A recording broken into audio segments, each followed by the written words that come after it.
இப்போ ஒரு பதிவு ஒண்ணு பார்ப்போம். ஒரு குர்ஆன் வசனம் அது இப்போது எப்படி பொருந்தி போகுதுங்கிறத பாருங்க. மக்காவை நோக்கி கொண்டு வரப்படும் கனி வர்க்கம். இந்த பதிவுடைய தலைப்பு அத இறைவன் குர்ஆன்ல சொல்றான் பாருங்க. முகமதே, நாங்கள் உம்முடன் சேர்ந்து உன் மார்க்கமாகிய இஸ்லாத்தை பின்பற்றினால் எங்களின் வசிப்பிடத்திலிருந்து வாரி செல்லப்பட்டு விடுவோம் என்று அவர்கள் கூறுகின்றனர். அபயமளிக்கும் புனித தலத்தை அவர்களுக்கு வசப்பிடமாக நாம் ஆக்கவில்லையா? ஒவ்வொரு கனிவர்க்கமும் நம்மிடமிருந்து உணவாக அதை நோக்கி கொண்டு வரப்படுகிறது. எனினும் அவர்கள் அதிகமானவர் அறிய மாட்டார்கள். குர்ஆன் 28:57. அதாவது நபிகள் நாயகத்தை பார்த்து சொல்றாங்க, முகமதே, உங்களை பின்பற்றினாக்க எங்களுடைய இந்த வசிப்பிடத்திலிருந்து நாங்க வாடி செல்லப்பட்டு விடுவோம் பயப்படுறோம் அப்படின்னு அவங்க சொல்றாங்க. அதுக்குதான் இறைவன் பதில் சொல்றான், இது அபயமளிக்கும் ஒரு பூமி, இது உங்களுக்கு பிரச்சனையே இருக்காது, கடைசி காலம் வரைக்கும் இந்த பிரச்சனை இருக்காது அப்படிங்கிறாங்க. அதாவது முகமது நபி காலத்தில் அந்த மக்கள் இஸ்லாத்தை பற்றி கொண்டிருந்த பல்வேறு சந்தேகங்களுக்கு விளக்கமாக மேற்சொன்ன வசனங்கள் அருளப்பட்டன. அபயமளிக்கும் புனித தலம். உலகில் இறைவனை வணங்குவதற்காக முதலில் எழுப்பப்பட்ட ஆலயம் மக்காவில் உள்ள காபா. இந்த ஆலயம் மக்களின் அபயத்தலமாக திகழும் என திருக்குர்ஆன் கூறுகிறது. காபா அபயத்தலம் என அறிவிக்கப்பட்டு 14 நூற்றாண்டுகள் கடந்த பின்பும், எத்தனையோ ஆட்சி மாற்றங்கள் நடந்த பின்பும் அது இன்றளவும் அபயத்தலமாகவே அமைந்துள்ளது. 14 நூற்றாண்டுகளாக எந்த தாக்குதலுக்கும் உள்ளாகாத வரலாற்று சிறப்புமிக்க ஆலயமாகவும் அது இருந்து வருகிறது. சதாம் முன்பு சவுதியை தாக்க ஏவுகணையை வீசிய போது என் முதலாளியும் அவரது உறவினர்களும் சவுதியின் பாதுகாப்பான இடமாக தேர்ந்தெடுத்தது குர்ஆன் கூறும் அபயத்தலமான மக்காவை தான். அதான் சதாம் பிரச்சனை பண்ணிட்டு இருந்தாப்புல, சவுதியை நான் அடிச்சு நொறுக்க போறேன் அப்படின்லாம். அப்போ என்னுடைய முதலாளியே அவங்க குடும்பமும் என்ன பண்ணாங்க தெரியுங்களா, உடனே மக்காவுக்கு பயணத்தை மேற்கொண்டாங்க. என்னக அந்த அவங்க அவருடைய நம்பிக்கையை பாருங்க. மக்கா எந்த காலத்திலையும் தாக்கப்படாது, உலக முடிவு நாள் வரைக்கும் அது அபய பூமி, அதனால நாங்கெல்லாம் அங்கே போயிடுறோம் அப்படின்னு சொல்லிட்டு அவங்க ஃபேமிலியோட சேர்ந்து எல்லாம் அங்கே போய் ஒரு மாசம் 2 மாசம் தங்கிட்டு சதாம பிடிப்பட்ட பிறகுதான் திரும்பி வந்தாங்க. அது ஒண்ணு பாக்குறோம். இந்த அபயத்தலம் என்ற வார்த்தை இதுவரை காக்கப்படுவதால் குர்ஆன் இறைவேதம் தான் என்பது நிரூபிக்கப்படுது. இது வரைக்கும் இந்த அபயத்தலம் சொன்னாங்களே, அதுக்கு பிறகு இந்த காபா அப்படியேதான் இருக்கு, யாராலையும் ஆக்கிரமிக்கப்படவில்லை. அதனால அந்த வாக்கு உண்மையாகிறது நம்ம பார்க்கிறோம். அடுத்தாப்புல பாலைவனத்தில் கிடைக்கும் கனிகள். இன்றைய மக்கா நகரம் முகமது நபி காலத்திலும் அதற்கு முன்னரும் எவ்வித கனிவர்க்கமும் முளைக்காத பாலைவன திருவழியாக இருந்தது. இப்பயும் பாக்குறோம். அதாவது சவுதியில ஒரு 70% பாலைவனங்கள் தான் இருக்கு அதிகமா. இப்போவே எப்படின்னாக்க அந்த காலத்துல நீங்க ஒரு 1400 வருஷத்துக்கு முன்னாடி கற்பனை பண்ணி பாருங்க. தண்ணி வசதி கிடையாது, வெறும் வெயில் தான், பாலைவனம்.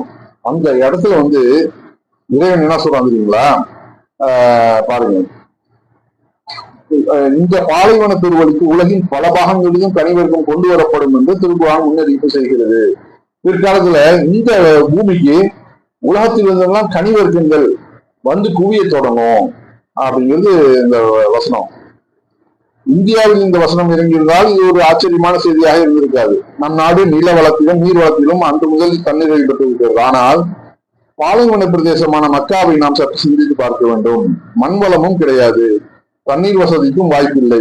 இருந்தும் ஒவ்வொரு கனிவர்க்கமும் நம்மிடமிருந்து உணவாக மக்காவை நோக்கி கொண்டு வரப்படுகிற வாசகத்தை கவனிக்க வேண்டும்.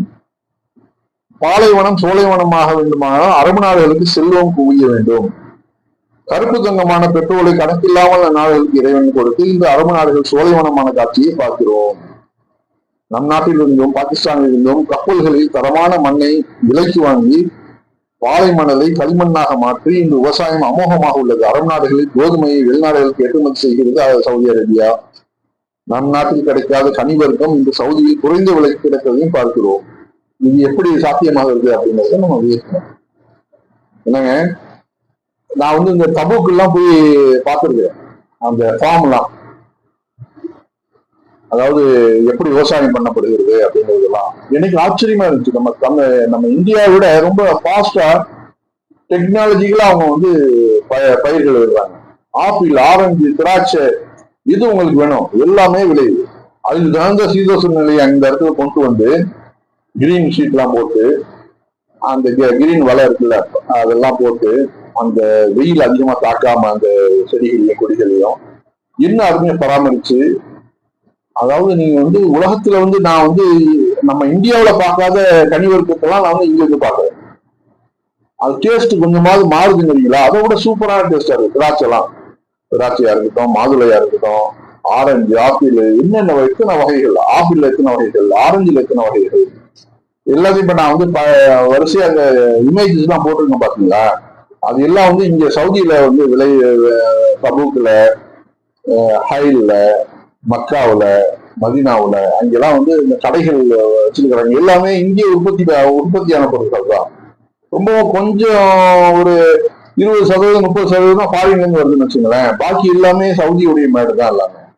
ரெண்டாவது சீப்பாவும் கிடைக்குது. நம்ம ஊரை விட கம்பேர் பண்ணும்போது இங்க வந்து நமக்கு சீப்பா கிடைக்குது. ஏன்னா அதிகமான உற்பத்தி ஆகிறப்போ பொருட்களுடைய விலை வந்து குறையுது. இங்க ரொம்ப சர்வசாதாரணமா 10 ரியாலுக்கு வந்து நீங்க ஒரு காட்டுன்னு வாங்கிட்டு போகலாம். 10 ரியாலுக்கு ஒரு ஒரு அதாவது ஆப்பிளா இருக்கட்டும், ஆரஞ்சா இருக்கட்டும், திராட்சையா இருக்கட்டும், மற்றபடி இந்த ஷமாம்னு சொல்லுவாங்கல்ல, வாட்டர் மிலன், இது எல்லாமே வந்து 10 ரியாலுக்கு நமக்கு ரொம்ப சர்வசாதாரணமா கிடைக்கல. சில பேர் காம்படிஷன்ல 5 ரியால் 7 ரியாலுக்கு வைக்கிறதுலாம் நான் பார்த்துருக்கேன். நானும் எத்தனையோ தடவை வாங்கியிருக்கிறேன். அதெல்லாம் நம்ம பார்த்து ஆச்சரியப்படுறோம்.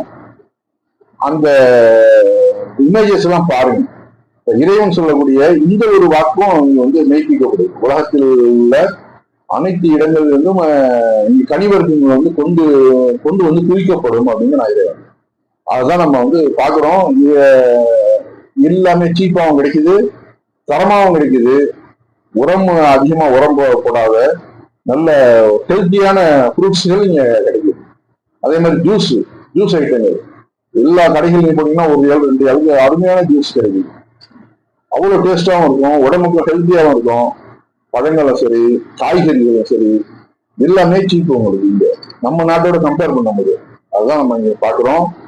இந்த குர்ஆன் வசனம் சாதாரணமா போற போக்குல அப்படி சொல்லிட்டு போனாலும் அதுல வந்து ஒளிஞ்சிருக்கிற ஒரு உண்மையை நம்ம கவனிச்சு பாருங்க. அதான் நம்ம சொல்றதுக்காக இந்த பதிவை நம்ம போட்டது.